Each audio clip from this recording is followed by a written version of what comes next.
Nous pouvons éprouver de la joie et du plaisir en voyant un grand nombre de personnes et beaucoup d'apparentes conversions. Mais quel sera l'avenir? Ils peuvent abandonner. Le Seigneur en substance disait à Jean, ne sois pas si préoccupé par ceux qui s'en vont. Les gens vont et viennent. Mais je bâtis mon église et les portes du séjour des morts ne prévaudront point contre elle. La première des choses que Dieu veut, c'est de l'or pur. Pas la quantité, que ce soit peu ou beaucoup. Il veut de l'or. Une petite quantité d'or est plus précieuse que des tonnes d'huile ou de pierre. Il veut que nous allions et que nous rassemblions de l'or. Ainsi, lorsque la persécution surgissait, c'était la façon dont Dieu raffinait l'or. La persécution est le feu de Dieu. Il avait apporté le mélange au feu pour le raffiner. Si vous êtes allé visiter des mines d'or, vous avez sûrement vu le minerai dans ces mines d'or. Et ce minerai doit être d'abord brisé, puis réduit en poudre.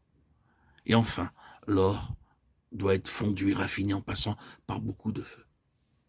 Dieu permet le raffinage parmi les croyants pour les raffiner et les purifier jusqu'à ce qu'ils deviennent de l'or pur. Il est dommage que nous ne sachions pas combien de mélanges, combien de déchets sont apportés dans le travail de Dieu. Le diable ne peut pas résister au pur travail de Dieu. Si nous continuons à travailler sous le contrôle et la conduite du Seigneur, alors il vaincra dans chaque épreuve, dans chaque souffrance et chaque persécution. C'est ainsi que son or deviendra plus pur. Comprenez-vous quelle sorte d'église le Seigneur construit? Construit-il une société, une mission ou une assemblée? Non. Il construit une église pure, une église avec un véritable fondement où sa vie peut couler et sa lumière briller. Les chandeliers d'or donnent une lumière pure, aucune fumée, d'aucune sorte. Voyez, des gens fumés comme des lampes tempêtes, ils ont des motivations douteuses. Ils ne peuvent pas donner une lumière pure. Ainsi, nous devons attendre patiemment jusqu'à ce que son plan parfait soit révélé. Dans le verset 13, Jean voit notre Seigneur, Apocalypse, d'un grand habit de souverain sacrificateur. Il l'avait connu avant en tant que Jésus de Nazareth, et plus tard comme le Seigneur montant au ciel.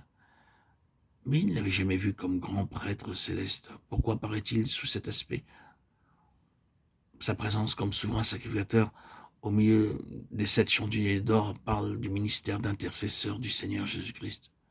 C'est aussi un espoir pour ceux qui sont tombés. Il prie pour eux en tant qu'avocat.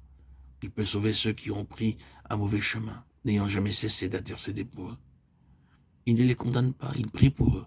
Il les lève, les relève, les restaure. Même pour Démas, qui avait abandonné le Seigneur et son travail, le Seigneur Jésus a continué de prier jusqu'à ce qu'il soit restauré.